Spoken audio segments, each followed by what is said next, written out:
Kembali lagi pada pagi hari ini kita berkumpul di rumah Tuhan. Kita mau menaikkan setiap pujian dan penyembahan kita kepada Tuhan. Kita datang kepada Tuhan pada pagi hari ini. Kita mau beribadah kepada Tuhan. Karena Tuhan telah begitu baik dalam kehidupan kita. Tuhan begitu mengasihi kehidupan kita. Biar pada pagi hari ini kita juga mau belajar memberikan yang terbaik untuk Tuhan. Haleluya. Mari kita mengucapkan hati kita, kita ucapkan pikiran kita untuk kita mengucapkan doa kepada Tuhan. Kita memberikan segala pujian kita, harta dan ucapan syukur kita kepada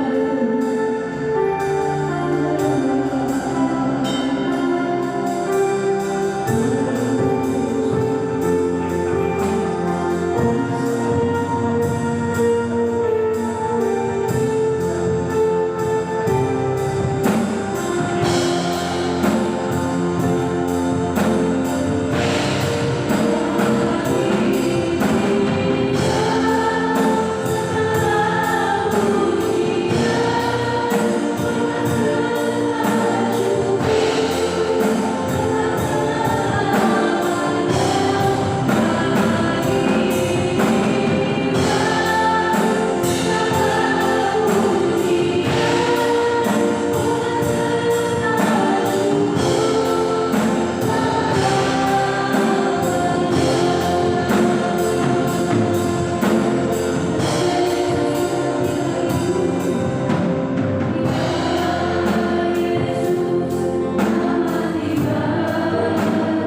Tuhan. Kami bersatu hati, kalau ada hal-hal roh yang ingin mengganggu jalannya ibadah pada pagi hari ini, kami tolong, kami usir hari ini dalam nama Tuhan Yesus Kristus.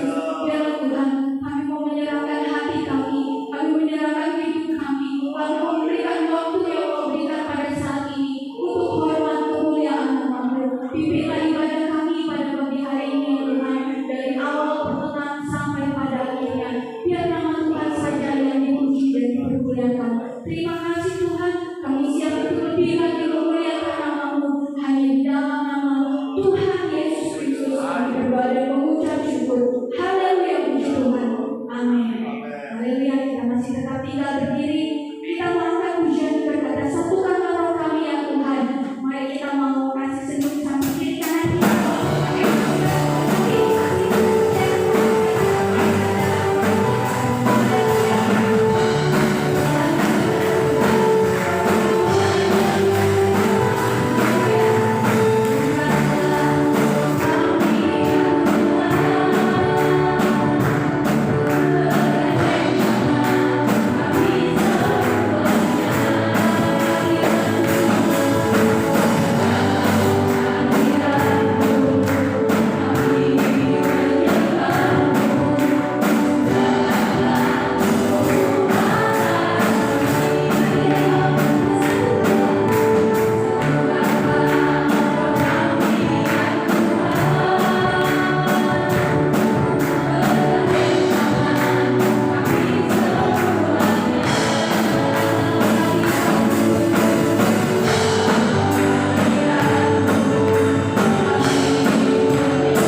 Masih semangat?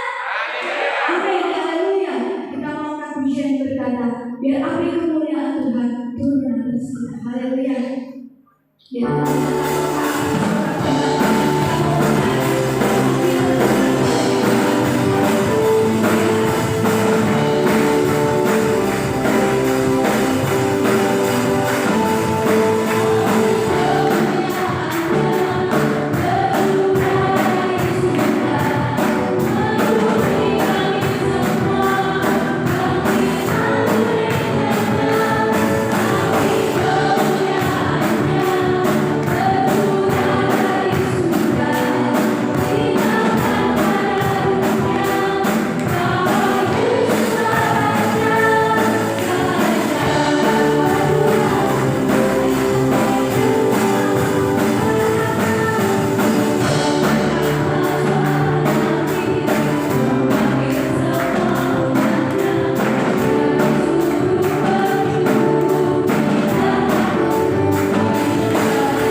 Puji Tuhan.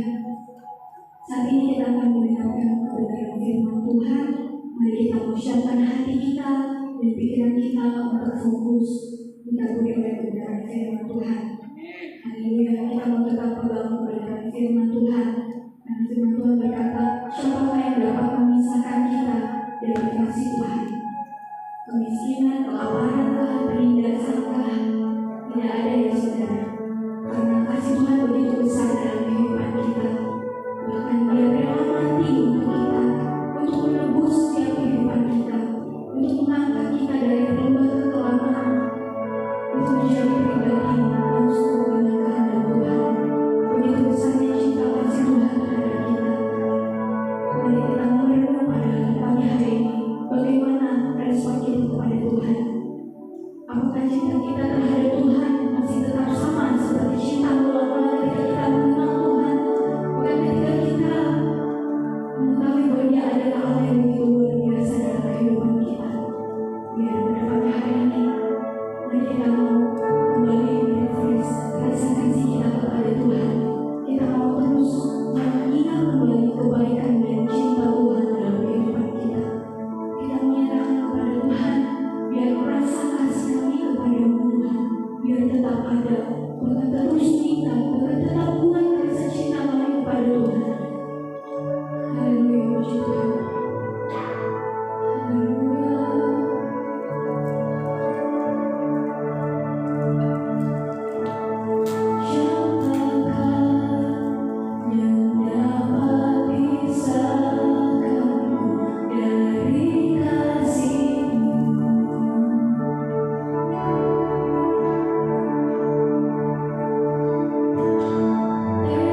kepada Tuhan.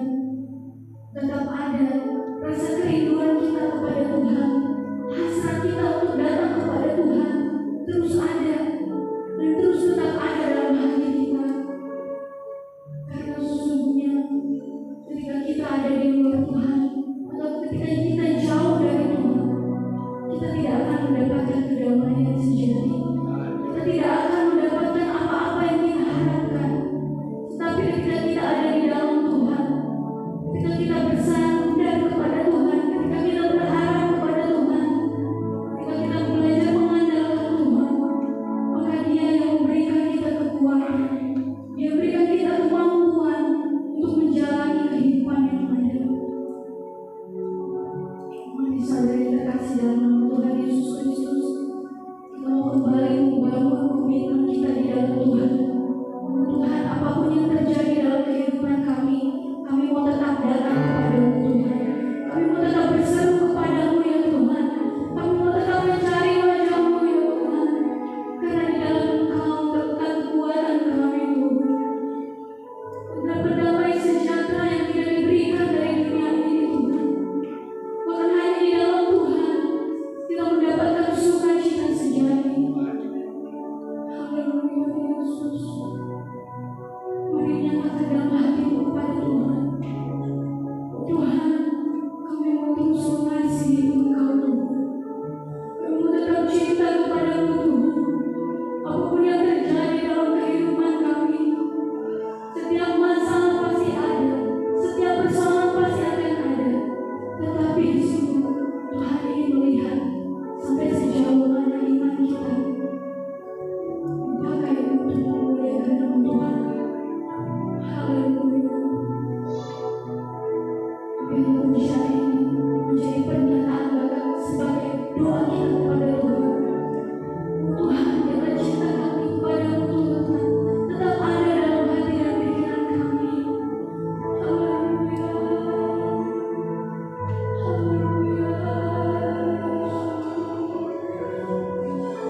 Kami mengasihi Engkau Tuhan.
menguatkan kami, Engkau menghibur kami, Engkau memulihkan kami, Engkau beri semangat baru buat kami untuk maju setia beribadah kepada-Mu.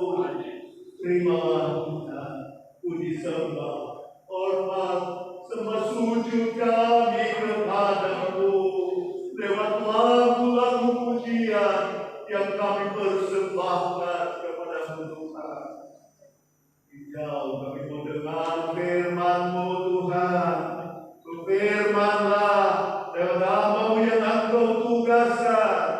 Biarlah kuat kuasa Roh-Mu yang kudus itu saja yang jadi dalam pemberitaan firman dan dalam kami menyambut akan firman-Mu. Kami percaya maksud Tuhan yang mulia, maksud Tuhan yang baik, itulah yang datang dan memenuhi akan setiap pribadi kami.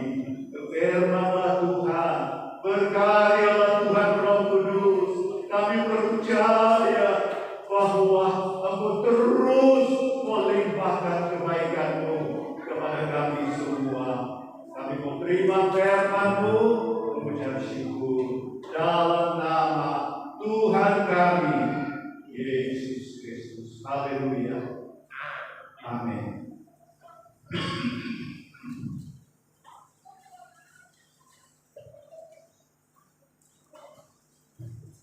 Puji Tuhan, Bapak Ibu Saudara sekalian. Tidak ada di dalam ibadah yang pertama ketika ya pandemi dianggap ya sudah sangat menurun dan sudah stabil kembali ya dalam kehidupan sehari-hari, dalam kegiatan sehari-hari ya, sehingga ibadah pertama di bulan Februari ini ya sebagai ibadah di mana kita kembali pada ibadah sebelum pandemi yang lalu. Puji Tuhan. Haleluya. Jadi tata ibadahnya kembali seperti sebelum pandemi yang lalu. Kita mulai jam 9 pagi. Puji Tuhan. Bapak Ibu Saudara sekalian, pemberitaan firman Tuhan kita kembali membaca Matius pasal 5 ayat 1 sampai ayat yang ke-12. Kita akan belajar bagian demi bagian dalam pembacaan ini. Puji Tuhan. Matius pasal 5 ayat 1 sampai 12. Setelah kita menemukan, kita baca bersama. 2, 3. Ketika Yesus melihat orang banyak itu, naiklah ia ke atas bukit, dan setelah ia duduk, datanglah murid-muridnya kepadanya. Maka Yesus pun mulai berbicara dan mengajar mereka. Katanya, berbahagialah orang yang miskin di hadapan Allah, karena mereka lah yang mempunyai kerajaan surga. Berbahagialah orang yang berduka cita, karena mereka akan dihibur. Berbahagialah orang yang lemah lembut, karena mereka akan memiliki bumi. Berbahagialah orang yang lapar dan haus akan kebenaran, karena mereka akan dipuaskan. Berbahagialah orang yang murah hatinya, karena mereka akan beroleh kemurahan. Berbahagialah orang yang suci hatinya, karena mereka akan melihat Allah. Berbahagialah orang yang membawa damai, karena mereka akan disebut anak-anak Allah. Berbahagialah orang yang dianiaya oleh sebab kebenaran, karena mereka lah yang mempunyai kerajaan surga. Berbahagialah kamu jika karena aku kamu dicela dan dianiaya dan kepadamu difitnahkan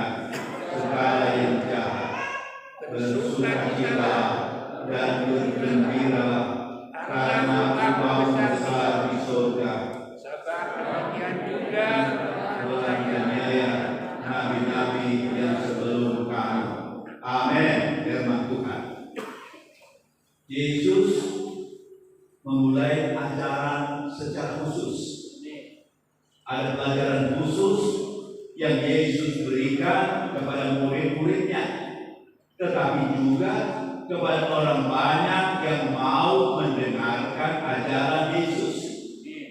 Kita tahu bersama Yesus itulah firman, bersama dengan Allah, dan firman itu adalah Allah.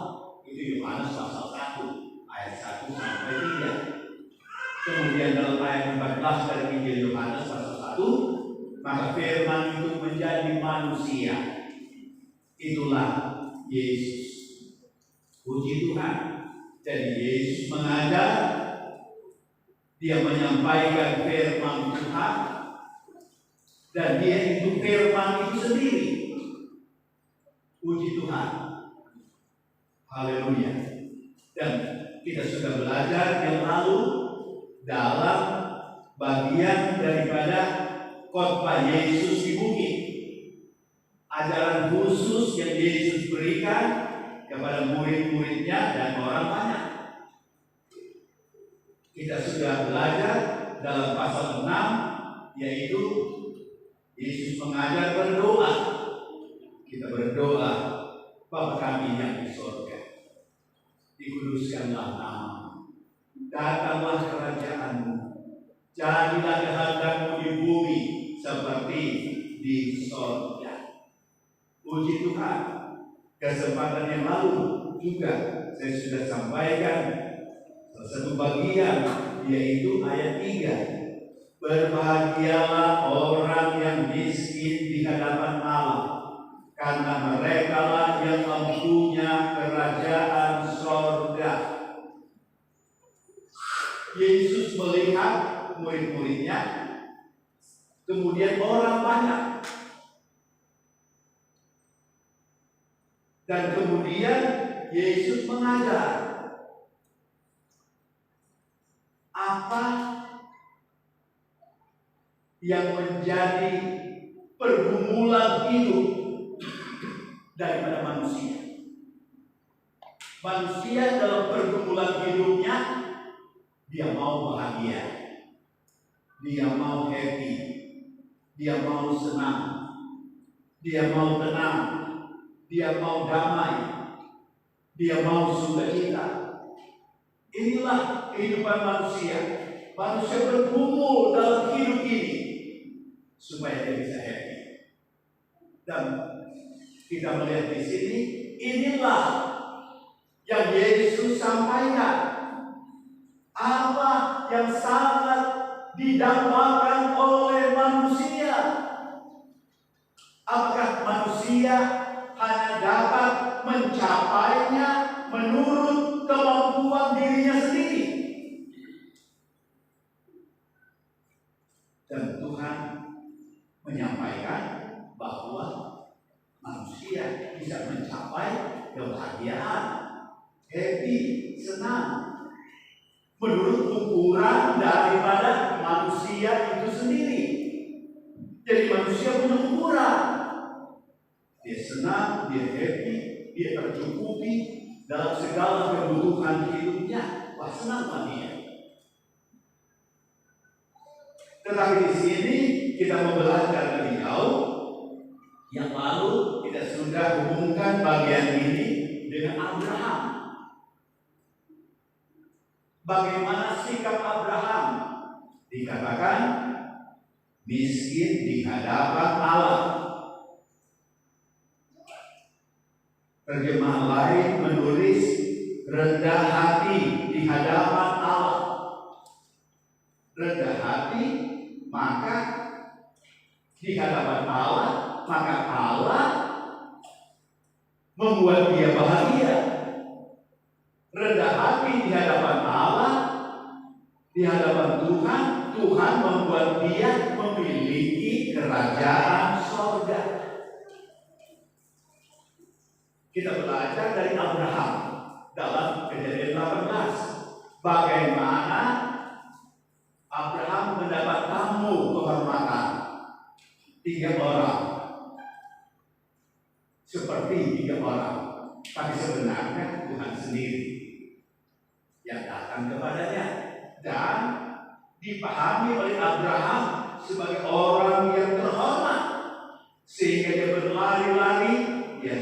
sujud menyembah kepada orang tersebut, sebab dia memahami itulah Tuhan yang menghampiri dia. Puji Tuhan. Dan sekarang kita mau melihat hal yang lain. Dikatakan di sini, bagaimana kita mau memahami Tuhan yang diajarkan oleh Yesus. Yesus mau supaya mereka semakin kenal Tuhan, semakin memahami Tuhan, apa yang menjadi kehendak Tuhan, apa yang menjadi kemauan Tuhan, supaya makin dipahami, makin dikenal oleh murid-muridnya atau oleh orang percaya. Kehidupan percaya kepada Tuhan adalah suatu kehidupan untuk semakin kenal dan akhirnya lengkap, sempurna mengenal Tuhan. Jadi ada proses pengenalan akan Tuhan yang terjadi dalam hidup kita. Dan respon pengenalan akan Tuhan yang semakin bertambah, semakin lengkap dalam hidup kita, itu membutuhkan respon kita. Misalnya, kalau kita ada misalnya gudang kecil di sana, tempat barang-barang untuk ditaruh. Nah, gudangnya kecil, maka barang-barang yang ditaruh di gudang yang kecil itu pasti sedikit. Tapi kalau gudangnya lebih besar, maka lebih banyak barang-barang yang disimpan di gudang tersebut. Bapak Ibu Saudara, demikian kita. Tuhan mau kita semakin kenal Tuhan, semakin memahami firman-Nya. Apakah respon kita semakin bertambah atau respon kita masih kecil?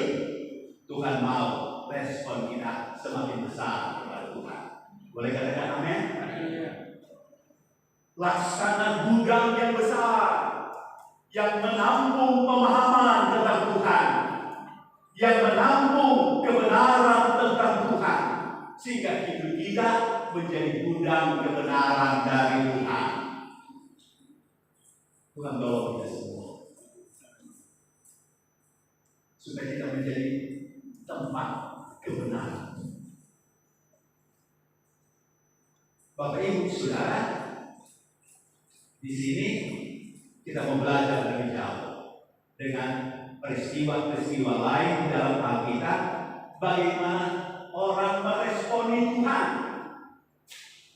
miskin di hadapan Allah atau rendah hati di hadapan Allah, maka dipahami sebagai dia sangat perlu Tuhan. Dan itu berarti dia perlu memahami Tuhan. Mengapa perlu Tuhan? Karena paham tentang Tuhan. Puji Tuhan. Bapak Ibu Saudara, kita mau melihat bagaimana respon dari orang-orang kepada Tuhan yang dia pahami. Semakin dia memahami, semakin besar responnya kepada Tuhan. Seperti nyanyian-nyanyian tadi yang kita nyanyikan di awal pujian penyembahan kita.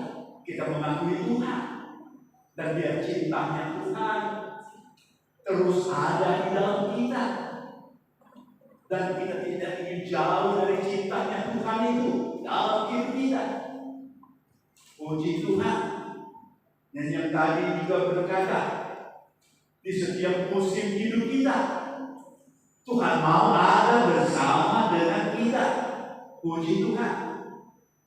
Kita mau melihat lebih jauh respon dari beberapa bagian firman Tuhan untuk jadi pembelajaran buat kita semakin kenal Tuhan, semakin memahami firman-Nya, dan semakin laksana gudang yang besar untuk menerima firman Tuhan di dalam hati dan kehidupan kita. Kita membuka Mazmur pasal 95. Kitab Mazmur pasal 95 ayat 1 mulai. Di bawah judul Hormatilah Tuhan dan taatilah Dia. Ayat 1 Mazmur 95. Marilah kita bersorak-sorai untuk Tuhan, bersorak-sorak bagi gunung batu keselamatan kita. Pemazmur memahami bahwa Tuhannya laksana gunung batu yang kokoh, yaitu gunung batu keselamatan. Keselamatan yang tak tergoyahkan. Puji Tuhan. Jadi pemazmur memahami bahwa dia punya Tuhan yang menyelamatkan dia. Menyelamatkan dari mana? Bapak Ibu Saudara.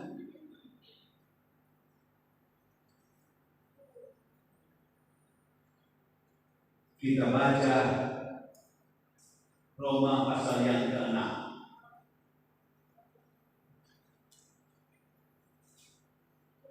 Ayat yang ke-23.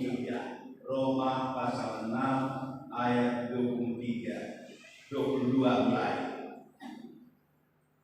Tetapi sekarang setelah kamu dimerdekakan dari dosa dan setelah kamu menjadi hamba Allah, kamu beroleh buah yang membawa kamu kepada pengudusan. Dan sebagai kesudahannya ialah hidup yang kekal. Sebab upah dosa ialah maut, tetapi karunia Allah ialah hidup kekal, hidup yang kekal dalam Kristus Yesus Tuhan kita. Upah dosa itu kematian. Tidak hanya kematian yang dipahami kita, yaitu kematian fisik, tetapi ada kematian yang kedua dijelaskan oleh Alkitab adalah penghukuman di neraka karena dosa. Tetapi puji Tuhan di sini, memang dosa ada upahnya. Kematian akhirnya kematian yang kekal di penghukuman api neraka. Saya tidak sempat baca ayatnya, ya. Nanti kita pagi. Tetapi karunia Allah atau kebaikan Allah ialah memberi hidup yang kekal di dalam Kristus Yesus Tuhan kita. Jadi Kristus Yesus adalah Tuhan. Tuhan kita. Tuhan dari orang percaya, tetapi juga Tuhan dari semua ciptaan dari Tuhan itu sendiri. Bapak Ibu Saudara sekalian, hidup yang kekal dalam Kristus Yesus Tuhan adalah hidup selamanya. Hidup selamanya itu dijelaskan oleh Yohanes pasal 3. Injil Yohanes pasal 3 ayatnya yang ke-16 dan 17. Apa itu hidup yang kekal? Yohanes 3 ayat 17 18. Sebab Allah ada 16 mulai. Yohanes 3 ayat 16 17 18.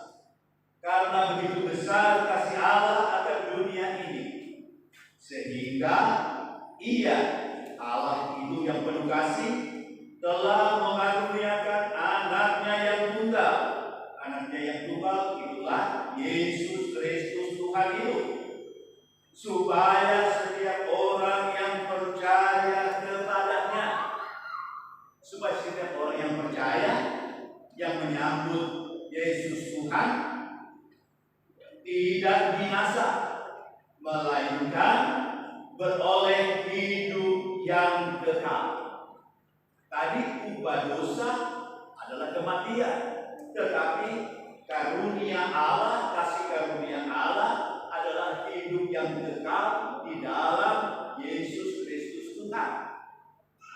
Jadi hidup dalam percaya kepada Yesus Kristus Tuhan, hidup yang menerima Yesus Tuhan di dalam hidupnya, maka Yesus akan memberi hidup yang kekal, tidak binasa.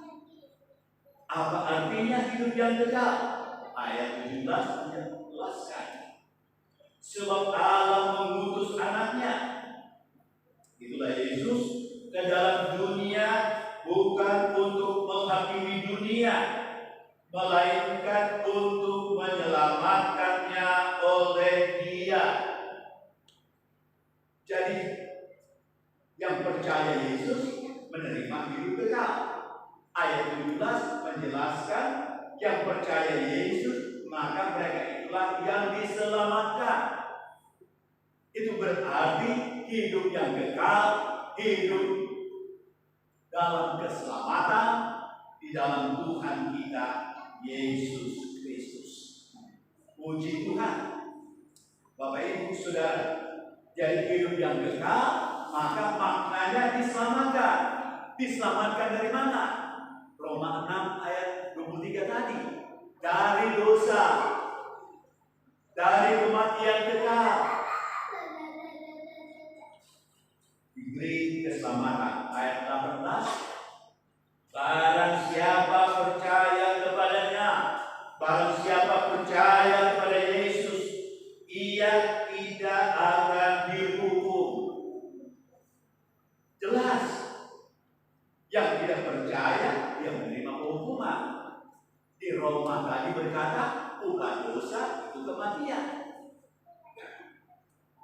Yang dimaksudkan lebih jauh itu kematian kekal dalam hukuman neraka. Di sini dikatakan yang tidak percaya akan dihukumkan.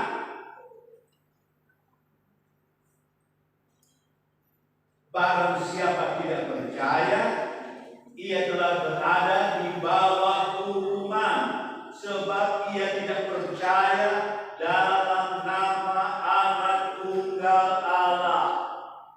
Karena tidak percaya kepada nama Anak Tunggal Allah, maka dia menerima hukuman, tidak diselamatkan. Tetapi mereka yang percaya, mereka diselamatkan dari dosa, dari kehukuman yang kekal itu, diampuni oleh Tuhan. Kita kembali ke Mazmur pasal 95. Pemazmur mengajak orang banyak, mari kita bersorak-sorai untuk Tuhan. Mari kita mengakui Tuhan dalam hidup kita. Mari kita percaya kepada Tuhan dalam hidup kita.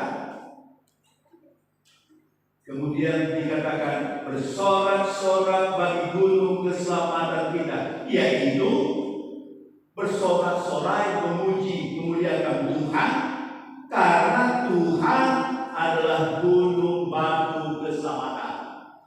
Gunung batu itu gambaran satu gunung yang kokoh, keselamatan yang kokoh dari Tuhan.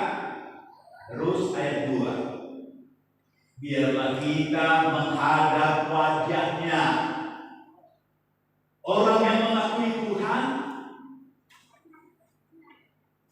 orang yang percaya kepada Tuhan, ayat 2 berkata, dia menghadap kepada Tuhan dengan nyanyian syukur, nyanyian terima kasih karena Tuhan baik buat hidupnya.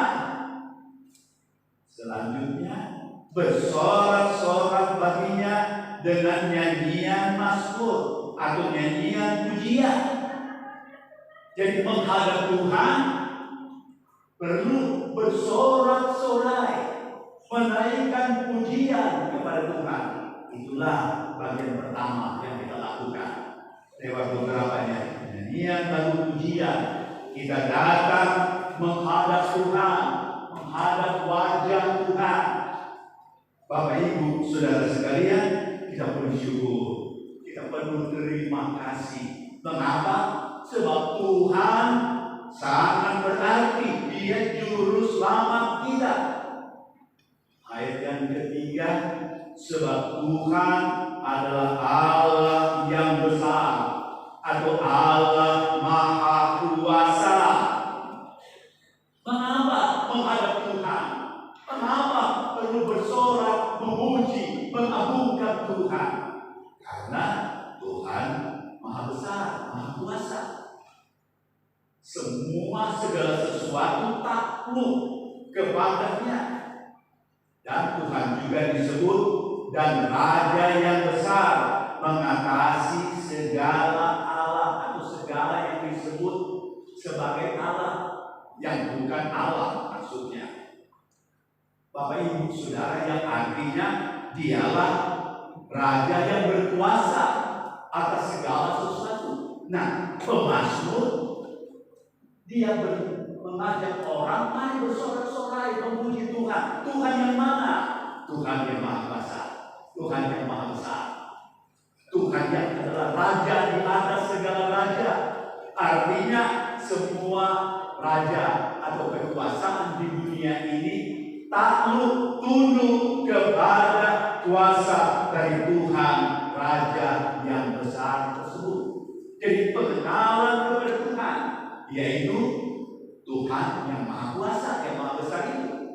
Pengenalan kepada Tuhan, yaitu Raja yang memerintah, yang berkuasa atas segala sesuatu. Ayat 4, bagian-bagian bumi yang paling dalam ada di tangannya. Bumi, kemudian apa yang ada di dalam bumi itu? Ada dalam tangan dari Tuhan. Ini menunjukkan betapa besar kuasa Tuhan. Bumi dan segala isinya dalam genggamannya. Puji Tuhan, haleluya. Puncak-puncak gunung pun kepunyaannya. Itu berarti bumi dan segala sesuatu itu adalah dalam genggaman Tuhan. Dan itu berarti adalah milik kepunyaan dari Tuhan. Umat Tuhan semakin mengenal Tuhan. Dia Maha Kuasa, Dia Maha Memerintah, Dia itu Maha memiliki segala sesuatu. Selanjutnya ayat 5, kepunyaannya laut. Dialah yang menjadikannya, dan darat, tangannya lah yang membentuknya. Ini gambaran dari Tuhan menciptakan langit bumi laut segala isinya, dan semua yang Dia ciptakan dalam genggamannya, dalam kuasanya, dan Dia juga pemiliknya akan segala sesuatu itu. Itu berarti manusia hanya pinjam dari Tuhan. Hidup kita pinjaman dari Tuhan. Segala sesuatu yang ada pada kita, Tuhan pinjamkan kepada kita. Dan apa yang Tuhan pinjamkan itu kita perlu pertanggungjawabkan dalam hidup kita. Apakah pinjaman yang Tuhan berikan itu kita sia-siakan atau kita hargakan dalam hidup kita sehari-hari? Semua ciptaan Tuhan dalam genggamannya. Dia yang menciptakan, Dia yang memiliki, Dia yang menguasainya. Itulah sebabnya pemazmur berkata, mari kita bersorak memuji Tuhan. Boleh katakan amin? Demikian Bapak Ibu Saudara, sepanjang hidup yang Tuhan berikan kepada kita, kita perlu sadar bahwa ada Tuhan yang Maha Kuasa. Ada Tuhan yang memerintah, atau yang memberi hukum, yang memberi kebenaran. Ada Tuhan yang menggenggam, memiliki segala sesuatu itu. Itulah sebabnya pemazmur berkata, mari kita bersorak memuji Tuhan. Kita memberi respon, memberi perhatian kita, perhatian yang paling tinggi dan semua perhatian dalam hidup kita.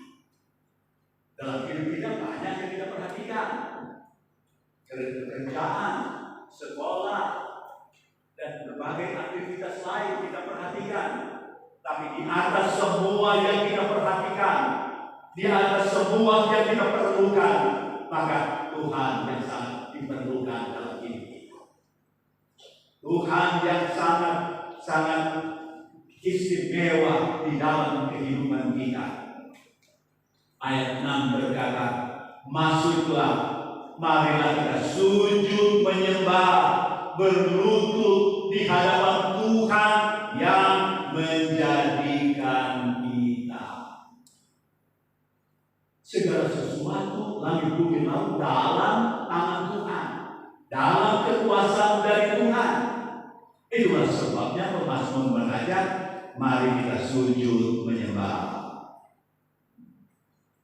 Kita merendahkan hati kita. Kita merendahkan diri kita di hadapan Tuhan. Kemudian dikatakan berlutut di hadapan Tuhan yang menjadikan kita. Jadi kita ini adalah ciptaan Tuhan. Kita terima kasih kalau kita boleh ada. Kita sebagai ciptaan Tuhan atau buatan dari Tuhan. Yaitu ayat 1 tadi. Tuhan membuat kita selamat di dalam Tuhan. Bapak Ibu Saudara, kita melihat diri kita, maka kita melihat Tuhan yang menciptakan kita. Itulah sebabnya kita perlu memberi penghormatan yang setinggi-tingginya kepada Tuhan dengan jalan apa? Merendahkan diri di hadapan Tuhan. Sujud kepada Tuhan. Berlutut di hadapan Tuhan. Bapak Ibu Saudara, zaman dulu ibadah gereja Pantai Kosta, waktu datang semua orang berlutut dulu. Duduk sebentar, kemudian berlutut. Itu zaman dulu. Berlutut semua. Demikian juga satu waktu kesempatan diajak datang ke depan. Untuk apa? Berlutut di hadapan Tuhan. Itu adalah belajar dari firman Tuhan. Karena mengenal Tuhan, maka dia berlutut. Dia sujud menyembah. Dia merendahkan diri. Dia hormati Tuhan.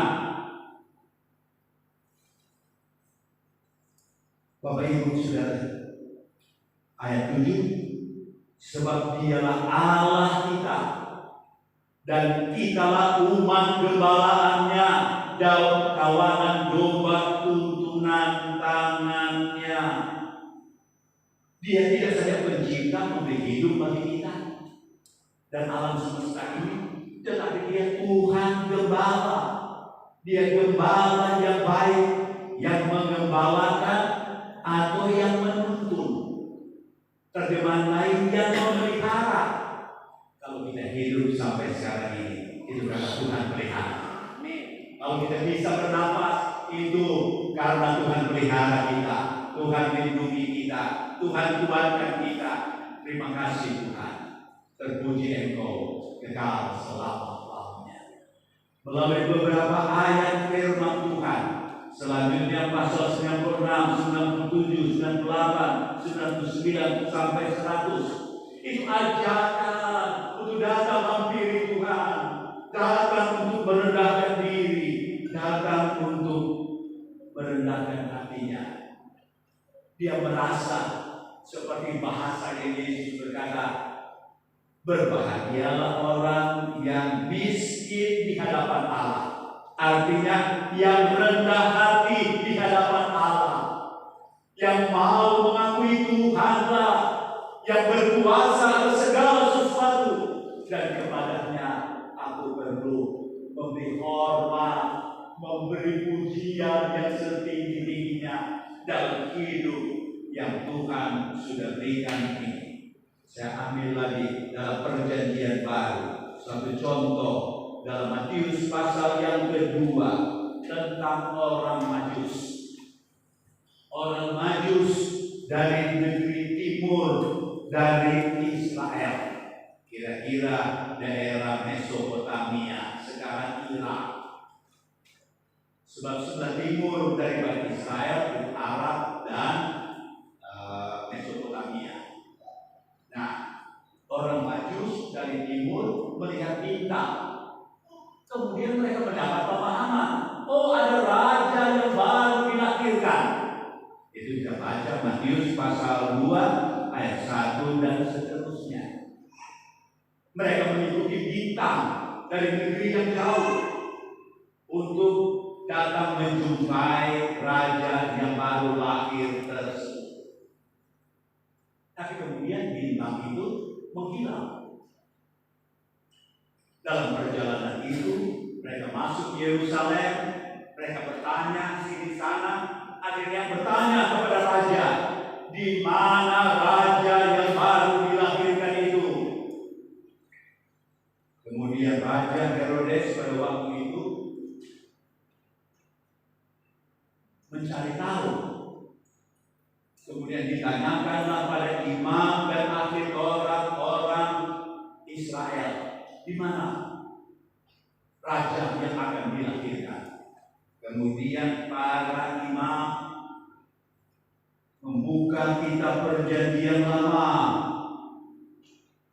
Akhirnya mereka menemukan satu ayat dalam Mika pasal 5 ayat 1 bahwa di Betlehemlah Mesias raja itu dilahirkan. Setelah itu kemudian Raja Herodes berkata, pergilah, carilah. Saya juga mau datang menyembah dia. Akhirnya bintang yang tadinya menuntun orang Majus kemudian menghilang, muncul kembali, dan bintang itu menyatakan sinarnya dan menghantarkan orang Majus berjumpa dengan Yesus. Setelah mereka berjumpa dengan Yesus, maka mereka sujud menyembah dan mempersembahkan persembahan. Sama dengan Mazmur pasal 95.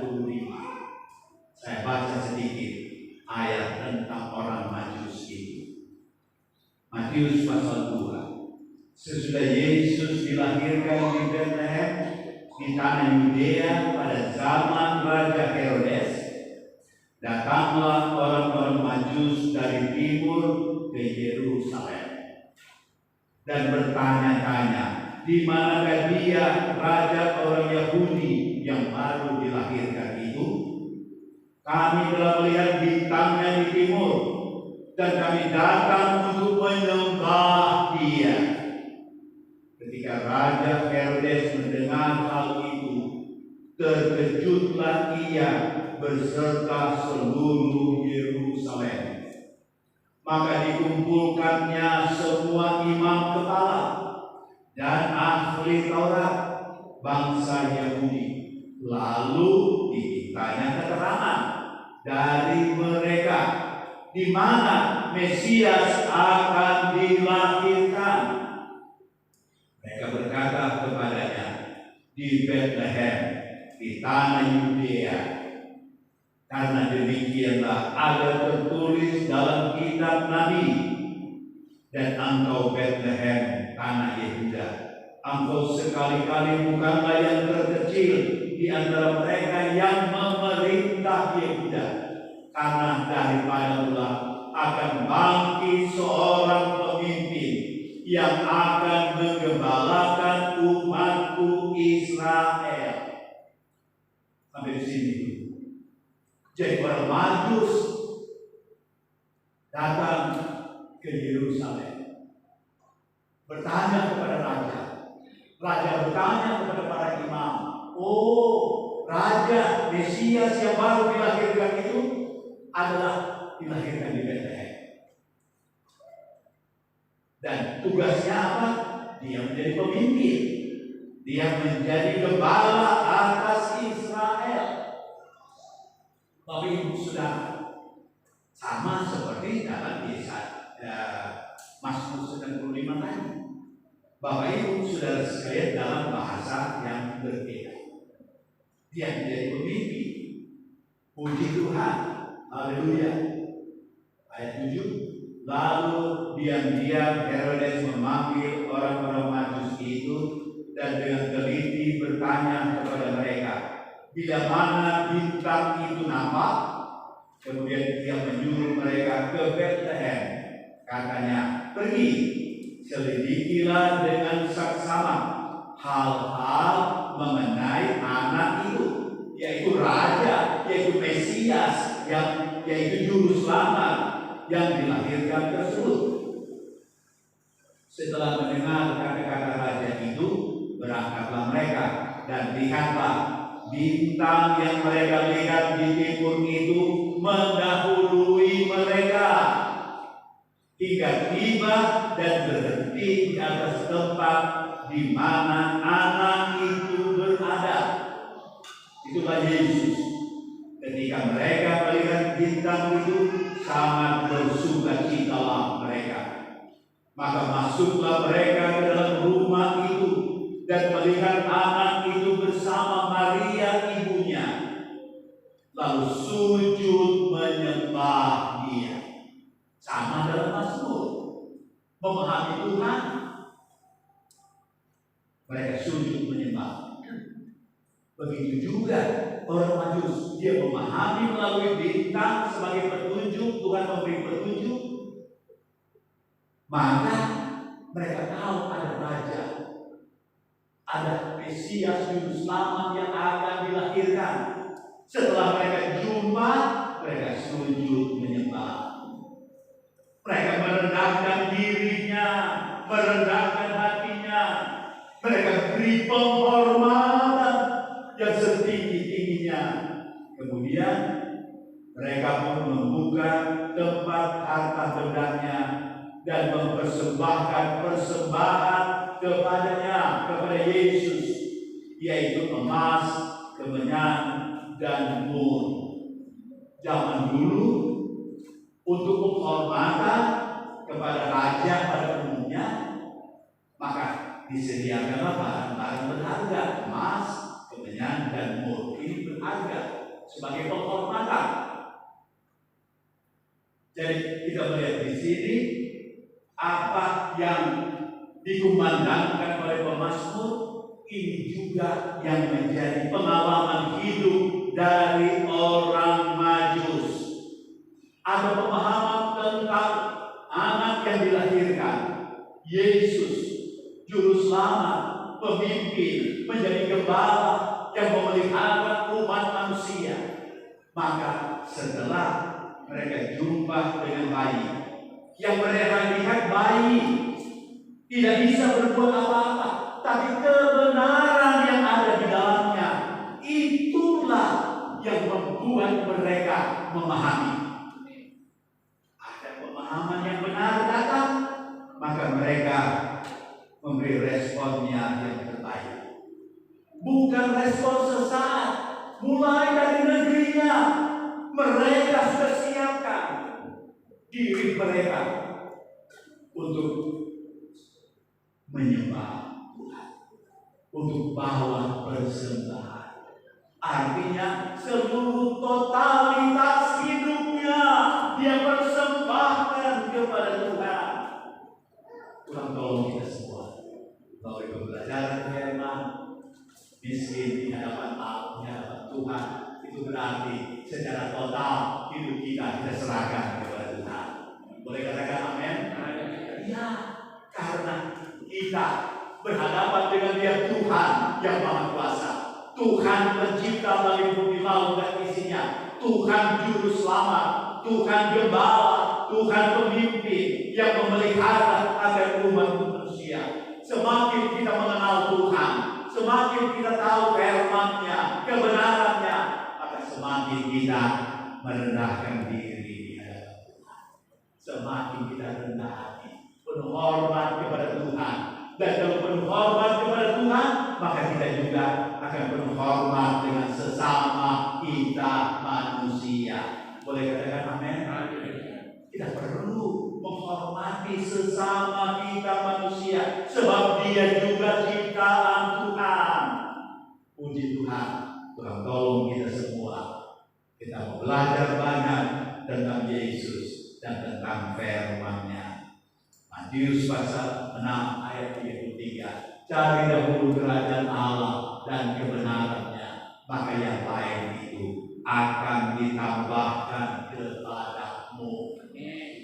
Artinya Tuhan tidak hanya melihat kerohanian kita, tetapi Tuhan juga mau melihat tentang kehidupan kita sehari-hari, bahwa rohani kita Tuhan mau supaya kita senang bahagia, dan jasmani kita juga Tuhan mau kita senang bahagia. Rahasianya kita mau mengutamakan Tuhan, kita mau menyerah diri pada Tuhan. Pimpinlah saya Tuhan, dari hari demi hari, dari kebenaran dan kebenaran, dari iman dan iman, sampai yang sempurna, lengkap dari Tuhan menjadi bagian dalam hidup kita. Yesus telah memberi contoh bagaimana dia merendahkan dirinya dan taat sampai mati di atas kayu salib untuk kepentingan manusia, bukan untuk kepentingan dia sebagai Tuhan. Karena dia sebagai Tuhan, dia bisa menciptakan manusia baru daripada manusia yang sudah ada. Tetapi karena dia mengasihi manusia ciptaannya, maka dia nyatakan firman-Nya. Dia memberi contoh hidup yang rendah hati, hidup yang diserahkan penuh untuk ikut kehendak kebenaran dari Tuhan. Puji Tuhan, Tuhan tolong kita semua. Kita bangkit berdiri bersama-sama. Kita masuk di dalam doa. Haleluya. Yesus, Engkau baik, sungguh baik, sangat baik bagi kami semua.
Biarlah hari-hari hidup yang kita jalani, kita mau menjadi hari-hari semakin kita mengenal Tuhan, semakin kita kenal firman-Nya, semakin kita mengakui Tuhan, bahwa Tuhanlah menjadi kekuatan di dalam kehidupan kita. Kita siapkan hati kita. Kita mau terima berkat dari Tuhan melalui perjamuan kudus, perjamuan Tuhan. Yesus memberi tubuhnya, Yesus memberi darahnya untuk disalibkan, menanggung dosa, penyakit dan kelemahan manusia. Dia membaharui hidup kita. Dia beri semangat baru, dia beri kekuatan baru untuk semakin bertambah-tambah dalam iman dan kebenaran. Kita siapkan hati kita. Tuhan, saya mau ambil makanan minuman yang rohani ini sebagai makanan yang sungguh. Saya bersatu dengan Engkau. Saya kuat, saya maju, saya setia, saya beribadah sungguh kepadamu. Sekali lagi akan nyanyian ini